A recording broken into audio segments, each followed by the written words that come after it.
길을 잃은 소녀가 그 고양이를 만나서 길을 물었습니다. 내가 길을 잃었는데 어디로 가야 되지? 하고 물었습니다. 그랬더니 고양이가 하는 말이 너는 어디로 가는데? 라고 되묻습니다. 고양이의 질문을 소녀는 퉁명스럽게 받아칩니다. 어디로 가는지는 몰라. 어디로 가는지를 몰라. 그걸 알면 내가 왜 물어보겠니? 라고 되묻습니다. 어디로 가는지도 모른다는 소녀의 대답을 들은 고양이가 심각한 표정으로 얘기합니다. 너 어디로 가는지 모르면 아무 데도 갈 수 없어. 어디로 가는지도 모르면 아무 데도 갈 수 없어. 예, 동화 이상한 나라의 앨리스에 나오는 대사 한 토막입니다. 어떻게 이렇게 바보 같은 소녀가 있을까라고 여러분 생각하시겠지만 어떻게 보면 현대를 살아가는 우리들의 모습일 수도 있습니다. 바쁘긴 한데 왜 바쁜지도 모르고 부지런히 뛰어가긴 하는데 어디로 가는지도 모른 채 그냥 의미 없이 하루하루를 살아가고 있는 건 아닌가 하는 생각을 가져봅니다. 우리는 십자가를 향해서 나아가는 하늘의 백성인 줄로 믿습니다.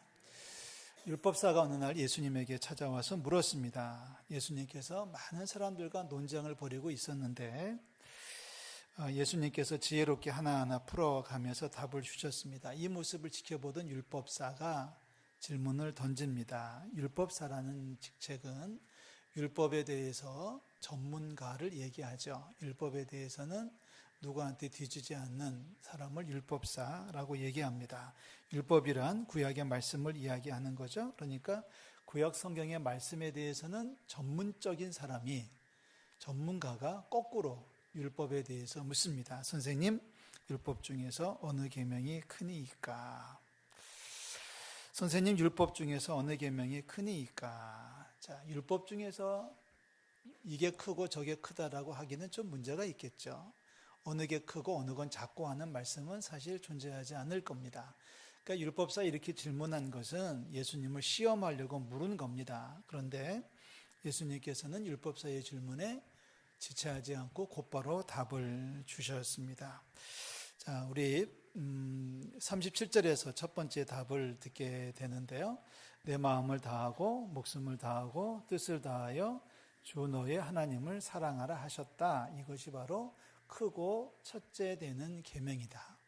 영어로 얘기하면은 the first죠. 첫 번째 계명이고 the greatest, 가장 큰 계명이다. 하나님을 마음을 다하고 목숨을 다하고 그리고 뜻을 다하여 하나님을 사랑하는 것이다 라고 하셨습니다. 이어서 두 번째도 말씀하시는데요. 39절에 보니까 둘째도 그와 같으니 내 이웃을 내 자신같이 사랑하라 하셨다. 내 이웃을 내 자신같이 사랑하라고 하셨다. 이 두 가지 계명을 주님께서 말씀하시면서 이것은 곧 율법과 선지자의 강령이다 라고 말씀합니다. 그러니까 구약에서 주신 하나님의 말씀의 기본이다, 중심이다, 핵심이다 라는 뜻으로 강령이라는 표현을 쓰셨습니다. 첫 번째는 마음을 다하고 목숨을 다하고 뜻을 다하여 하나님을 사랑하는 것. 두 번째는 내 이웃을 내 자신같이 사랑하는 것.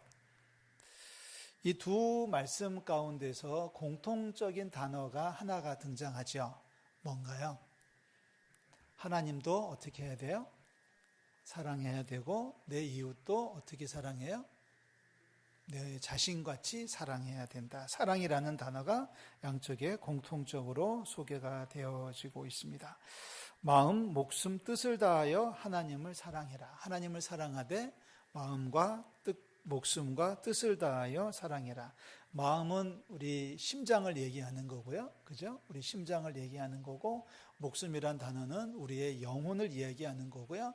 그리고 뜻을 다한다는 것은 생각을 다 집중해서라는 뜻으로 예수님 말씀하셨습니다. 이 마음을 다하고 목숨을 다하고 뜻을 다하여 주 너의 하나님을 사랑하고, 둘째도 똑같은데 내 이웃을 그렇게 사랑해야 된다라는 말씀을 우리 주님께서 강조해 주셨습니다. 이 표현들, 마음을 다하고 목숨을 다하고 뜻을 다하여라고 하는 말을 그냥 우리가 쉬운 말로 바꿔놓는다면 생명을 건다라고 하는 표현일 것입니다. 목숨을 건다라는 겁니다. 여러분, 무슨 일에 목숨을 걸고 계신지요? 여러분, 생명하고 바꿀 만한 것이 뭐가 있겠습니까? 지금 하나님은, 우리 주님은 말씀하시기를 네 생명을 다해서 목숨을 걸고 하나님을 사랑해라. 내 이웃도 목숨을 걸고 사랑해라. 우리가 세상 살면서 목숨을 걸 만한 일이 뭐가 있는지 우리 한번 생각해 보는 시간이 됐으면 좋겠습니다. 오늘 성경에서 예수님 말씀하시기를 우리가 목숨을 걸어야 되는 것이 두 가지가 있는데, 하나는 하나님 사랑하는 것이고 두 번째는 내 이웃을 사랑하는 것이다. 거기에 목숨을 걸라고 말씀하셨습니다. 참 어려운 주문을 하신 겁니다. 그러나 예수님은 그렇게 하셨습니다. 하나님을 사랑하기 위해서 목숨을 걸어야 돼 라고 하는 예수님의 말씀, 예수님은 말만 하신 게 아니잖아요. 목숨을 바쳐서 하나님을 사랑해야 돼 라고 말씀하시는 예수님께서는 실제로 목숨을 바쳐서 저와 여러분들을 사랑해 주시지 않았습니까? 요한일서 4장 10절 말씀을 여러분 다 같이 읽겠습니다. 사랑은 여기 있으니 우리가 하나님을 사랑한 것이 아니요 하나님이 우리를 사랑하사 우리의 죄를 속하게 위하여 화목제물로 그 아들을 보내셨습니다. 아멘.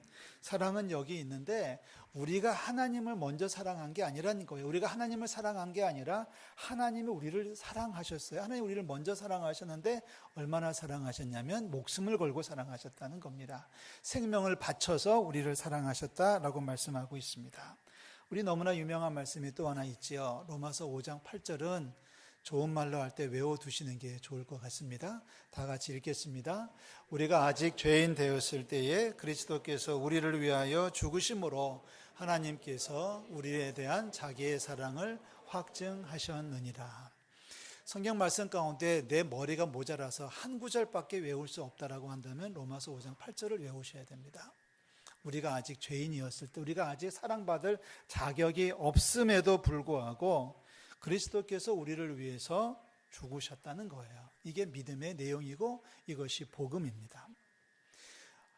주님께서 우리를 위해서 죽으셨다, 주님께서 우리를 위해서 생명을 바치셨다, 목숨을 걸으셨다, 이 사랑이 바로 하나님이 우리를 사랑하신다는 사랑의 확증이다라고 이야기를 하고 있습니다. 자, 하나님께서 우리를 사랑하시는 줄로 믿습니다. 그렇다면 이제는 우리가 하나님을 사랑해야 되는데 참 하나님 사랑한다고 하는 것이 어렵습니다. 옆에 있는 분 사랑한다는 것도 말은 하지만은 과연 뭘 하겠다는 건지 모르겠습니다. 오늘도 우리가 옆에 있는 분에게 사랑합니다라고 인사했는데 그래서 나한테 뭐 해줄 건데 라고 물으면 딱히 내가 뭐 해주겠다고 말할 게 없습니다. 내가 뭘 어떻게 하겠다는 건지 사실 그렇습니다. 그러나 참 추상적인 단어이지만 이 추상적인 단어를 조금 더 우리가 끌고 들어간다면 하나님을 사랑하는 가장 기본이 뭘까? 우리가 하나님을 사랑하는 가장 기초가 뭘까? 첫 단계가 과연 뭘까라고 할 때에 저는 이거 예배라고 생각합니다. 뭐라고요? 하나님 앞에 예배하는 것부터 시작돼야 됩니다. 하나님 앞에 예배하지 않으면서 하나님을 사랑한다고 말하는 것은 어림도 없는 이야기 아닐까 싶어집니다. 사랑받는 자답게 사랑받는 자로 살아가는 최고의 행위는 주님 앞에 머리 숙여 예배하는 것입니다. 예배를 등한히 여기면서 하나님을 사랑한다고 말할 수 없고요. 예배에 목숨을 거는 것이 바로 하나님을 목숨을 걸고 사랑하는 것이다 라고 말할 수 있습니다. 예배란 우리의 온 몸과 뜻과 마음을 다해서 정성을 다해서 하나님을 높여드리는 최고의 행위입니다. 예배라는 말에는, 그 단어에는 납작 엎드린다라고 하는 표현이 담겨져 있습니다. 여러분, 지금 우리는 납작 엎드리지 않고 있습니다. 여러분, 가끔씩 어느 종파에서 보면은 오체투지라고 하는 것도 보이죠? 여러분, 그런 모습이 납작 엎드리는 거겠죠. 그러나 우리 주님께서 우리들에게 무릎을 꿇지 않는 예배는 안 받아라고 말씀하지 않는 게 얼마나 다행인지 모르겠습니다.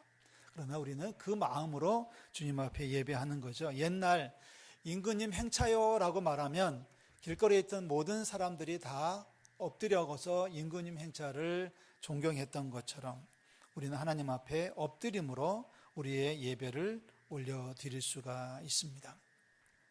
오늘 우리 시대의 가장 문제 중에 하나는 많은 사람들이, 많은 성도들이 예배를 경솔히 여긴다는 데 있습니다. 예배를 중하게 여기지 아니하고 예배를 등한시한다라고 얘기합니다. 자, 하나님을 목숨 걸고 사랑한다. 그 얘기는 하나님 앞에 목숨 걸고 예배한다고 하는 건데, 과연 우리들은 하나님 앞에 목숨 걸고 예배하느냐라고 하는 것을 묻고 싶어요. 그러니까 하나님 앞에 예배를 하는데 목숨 걸지 않습니다. 마치 취미생활 하듯이 시간이 나면 예배합니다. 직장보다 예배가 뒷전이고요, 관광보다 예배가 뒷전이고요, 집안일보다 예배가 뒷전인 걸 가지고 우리는 목숨을 건다라고 얘기할 수가 없습니다. 몸이 아프다는 이유, 몸이 좀 힘들다는 이유로, 사업이 좀 바쁘다는 이유로, 혹은 놀러 가야 한다는 이유 때문에 예배를 빠지면서도 말로는 하나님 내가 사랑해요, 저도 사랑해 주세요 라고 말하는 사람들이 너무나 많이 있습니다. 여러분, 예배에 목숨 거시기를 주의 이름으로 축원합니다. 록펠러라고 하는 세계적인 거부가 평생을 붙들었던 말씀 중에 하나가 주일 예배 아닙니까? 그래서 그 록펠러는 외국에 출장을 갔다가도 주일 예배 시간이 되면 비행기를 타고 와서 예배하고 예배 마치자마자 다시 비행기를 타고 현지로 날아갔다고 하는 예화가 있지 않습니까? 싫어합니다. 그게 목숨을 거는 거죠. 목숨을, 오늘 예배를 하고 예배했다는 이유 때문에 내가 총에 맞아 죽는다고 할지라도 목숨을 거는 사람은 순교 죽는 것을 두려워하지 않습니다. 여러분 어떠신가요?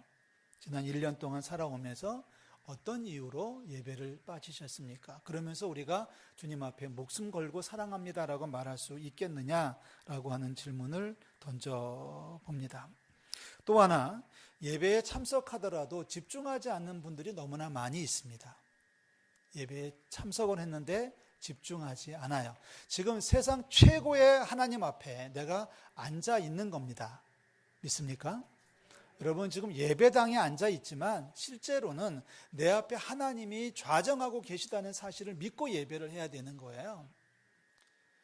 따라서 예배 시간에 하나님 앞에 예의를 갖춰야 됩니다. 예배 시간에 예의를 갖춰야 됩니다. 높으신 분 앞에 내가 앉아 있는데 그분과 내가 얘기를 하는 시간에 내가 다른 행동을 할 수가 없습니다. 우리나라 기독교 초창기에 믿음의 선진들은 예배 시간 내내 미동도 하지 않았다고 합니다. 미동도 하지 않았다고 합니다. 여기가 가렵다고 해서 만지지도 않았고요. 기침이 나와도 그걸 참으려고 애써 참았다고 하죠. 여러분, 우리 기독교 한국 역사 가운데 참 놀라운 이야기 가운데 이런 얘기가 있습니다. 어느 날 평양에서 어느 날 목사님께서 예배를 인도하고 설교를 하시다가 갑자기 이런 광고를 내셨습니다. 괜찮습니다, 성도 여러분. 정 급하면 화장실에 다녀와도 괜찮습니다 라는 광고를 했다는 거예요. 무슨 뜻인지 아십니까? 하나님 앞에 예배하는데 내가 어떻게 화장실을 중간에 갔다 올 수가 없어가지고 그냥 앉은 자세에서 신뢰를 하는 사람들이 여기저기 있었다는 거예요. 그때는 왜 이렇게 설교가 길었는지 말이죠.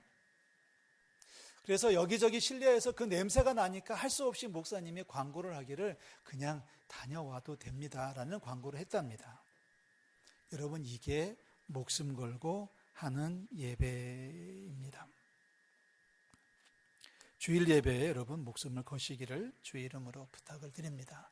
하나님을 사랑한다고 말한다면, 하나님을 목숨 걸고 사랑한다면 우리가 예배에 목숨 걸고 예배를 해야 되고, 우리가 목숨 걸고 예배한다면 우리 하나님 앞에 집중해야 되지만 또 하나는 주중 예배도 할 수 있으면 좋겠습니다. 여러분, 세 가지 기억하십시오. 주일 예배에 목숨을 거십시오. 아멘. 주일 예배에 목숨을 걸어야 됩니다. 오늘도 여러분들이 빠지는 얘기를 들었습니다. 이래 빠지고 저래 빠지고, 그리고 돌아와서 하나님 저 사랑해 주세요 라고 말한다는 것이 얼마나 죄송한지 모르겠습니다. 주일 예배에 목숨을 건다, 가능하다면 주중에도 예배한다, 그리고 한번 예배한다면 하나님 앞에 집중해서 예배를 한다. 그때 하나님께서 우리를 사랑하시고 하나님의 것들로 채워주시는 줄로 믿습니다. 두 번째 계명입니다. 두 번째는 이와 같으니, 그와 같으니 내 이웃을 내 자신같이 사랑하라 하셨습니다.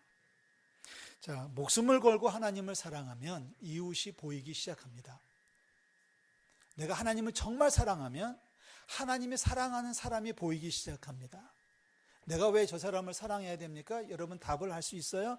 하나님이 저 사람도 사랑했기 때문에 나도 그 사람을 사랑해야 됩니다. 하나님이 사랑한 사람을 내가 미워할 수 없다는 거예요. 논리적으로 맞습니다. 만약에 우리 옆에 있는 형제나 자매를 미워한다면 하나님이 사랑한 사람을 미워하는 거거든요. 그건 앞뒤가 안 맞는 거예요. 하나님을 사랑한다고 말하면서 이웃을 미워하는 것은 있을 수가 없습니다. 그렇다면 이웃을 미워한다면 하나님을 사랑한다고 했던 그 말이 애당초부터 허구였을 가능성이 큽니다. 그래서 요한일서에서는 거짓말이라고 말하지 않습니까? 이웃을 내 몸같이 내 자신같이 사랑하는 저와 여러분들이 되시기를 주의 이름으로 축원합니다. 말씀을 좀 봅니다. 갈라디아서 5장 14절 말씀 다 같이 읽겠습니다. 온 율법은 내 이웃 사랑하기를 내 자신같이 하라 하신 한 말씀에서 이루어졌나니. 아멘. 많은 말씀이 있지만, 많은 계명이 있지만 내 이웃을 사랑하라고 했는데 그 내 이웃만 사랑할 수만 있으면은 모든 계명은 다 지키는 것과 똑같다라고 말씀하시는 거죠. 그래서 이것을 보고 강령이라고 말씀하셨습니다. 로마서 13장 8절에서 10절까지의 말씀입니다. 제가 읽겠습니다. 피차 사랑의 빚 외에는 아무에게든지 아무 빚도 지지 말라. 남을 사랑하는 자는 율법을 어떻게 했어요? 다 이루었다. 간음, 살인, 도둑질, 탐내는 것, 그 외에 다른 계명이 있을지라도 내 이웃을 내 자신과 같이 사랑하라 하신 그 말씀 가운데 다 들었느니라.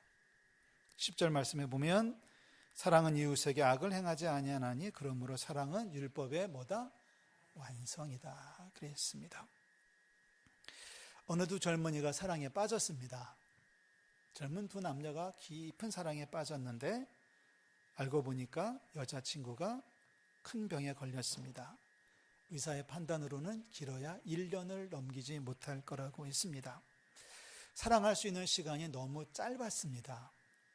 1년 동안 두 남녀는 어떤 마음으로 살아야 되겠습니까? 사랑하는 남자가 전쟁터에 부름을 받았습니다. 이제 일주일 후면 남자는 전쟁터에 가야 된다고 합니다. 하루하루 시간이 너무나 빨리 흘러가는데 사랑할 수 있는 시간이 너무 짧습니다.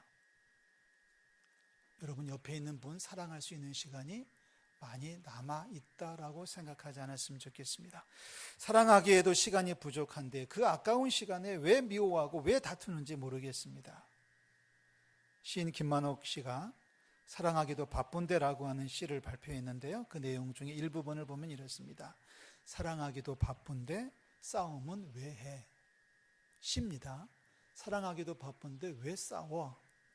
함께 있으면 그저 좋은데 바라보기만 해도 신나는 사랑, 사랑하기도 바쁜데 싸울 틈이 어디 있나? 여러분 사랑하기도 바쁜데 옆에 있는 분에게 축복합니다. 사랑하기도 바빠요 라고 얘기해 주십시오.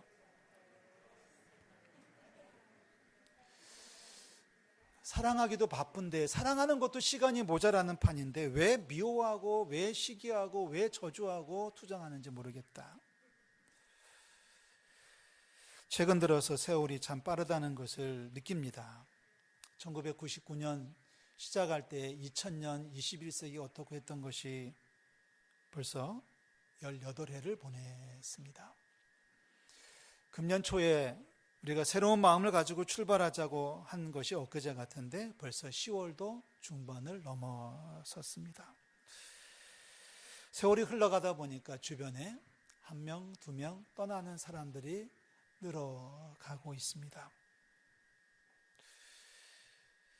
지난 1년만 보더라도 제 개인적으로도 사랑하는 친구가 떠났고 사랑하는 후배가 떠났습니다.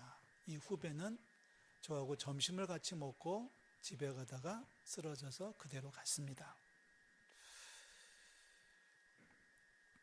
그리스도 안에서 같은 믿음으로 살았던 사랑하는 형제가 떠나지 않았습니까? 교회를 위해 함께 기도하던 친구 목사가 떠났습니다. 함께 운동장에서 공을 차던 친구가 지난 주일 떠났습니다. 어떤 분은 자식을 먼저 보냈고 어떤 분은 부모를 먼저 보내야 했습니다.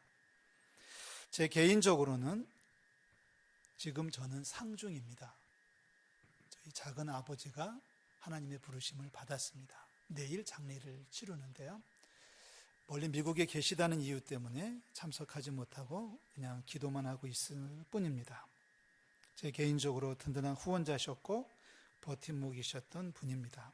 어떤 분이 저보고 그러더라고요. 목사님은 왜 얼굴이 그렇게 길어요? 라고 묻는 분이 계시는데 제 머리가 얼굴이 긴 이유가 바로 이분 때문에 그랬습니다.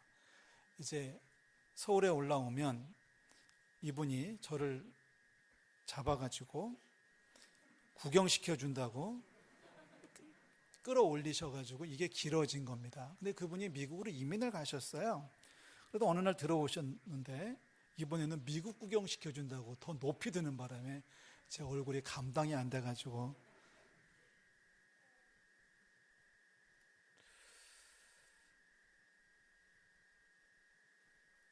사랑할 시간이 많이 남아있지 않습니다. 사랑할 수 있는 시간이 그렇게 넉넉하지 않은 것 같습니다. 예수님은 내 이웃을 내 자신같이 사랑하라고 하셨는데 이웃은커녕 가족들끼리도 사랑하지 못하는 가정이 얼마나 많은지 모르겠습니다. 남편과 아내가 부모와 자식 제대로 사랑하지 못하면서 세월만 보내고 있는 것은 아닌지 모르겠습니다. 사랑하기에도 바쁜 세상인데 사랑하는 것도 시간이 모자랄 판인데 왜 우리는 씩씩거리고 살아가는지 모르겠습니다. 우리 성도들이 하나님의 부르심을 받으면 마지막 장례를 치를 때에 인사를 할 때가 있습니다.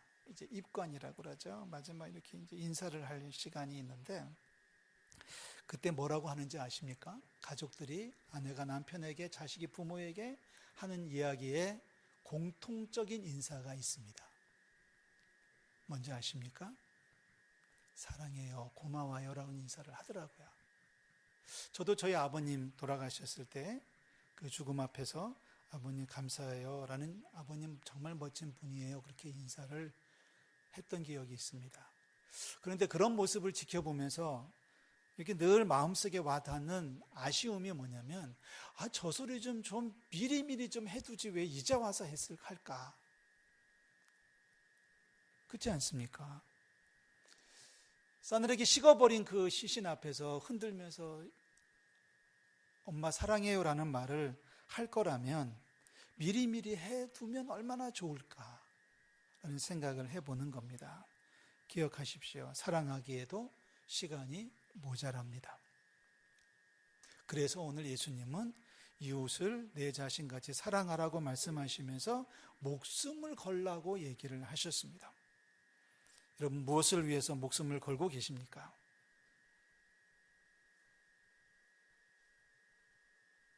내장산 단풍 구경 못 가고 죽으면 서러워서 문제가 됩니까? 우리나라의 근대사에서 한국의 정서, 한국 사람들의 정서를 좀 피폐시켰다고 하는 노래가 몇 개 있는데 그 중에 1등이 뭔지 아시죠? 노세 노세, 젊어서 노세. 그 다음 뭐죠? 뭐라고 하던데? 네, 뭐라고 하던구만요. 늙어 죽으면 뭣도 못한다? 나이 들면 뭣도 못한다? 그러니 더 늙기 전에 단풍 구경 가세. 더 늙기 전에, 더 힘 빠지기 전에 우리 어디 놀러 가세요. 그럽니다.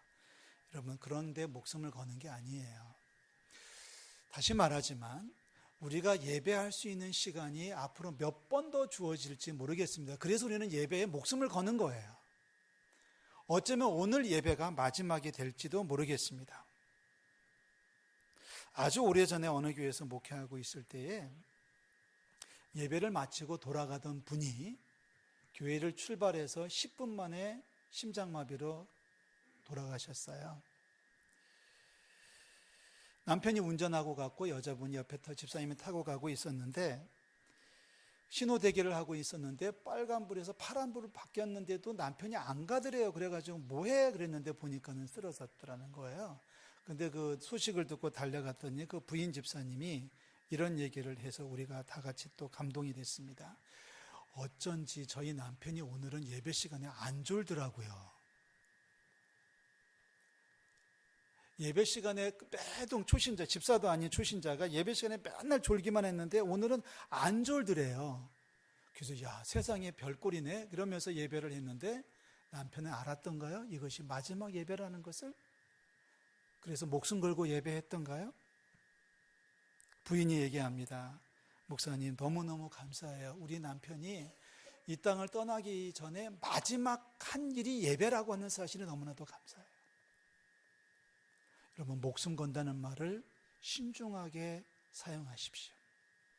여러분, 하나님을 사랑하는데 목숨을 걸고 계신가요? 하나님 사랑하는 많은 방법 가운데 하나님을 예배하는데 목숨을 걸고 계신가요? 이웃을 목숨을 걸고 사랑하고 있는가? 아니, 이웃은 고사하더라도 남편이 아내를, 아내가 남편이, 부모가 자식을, 자식이 부모를 사랑하는데 정말 생명을 걸고 사랑을 하고 있는지요? 우리 너무 세상을 길게 보지 않았으면 좋겠습니다.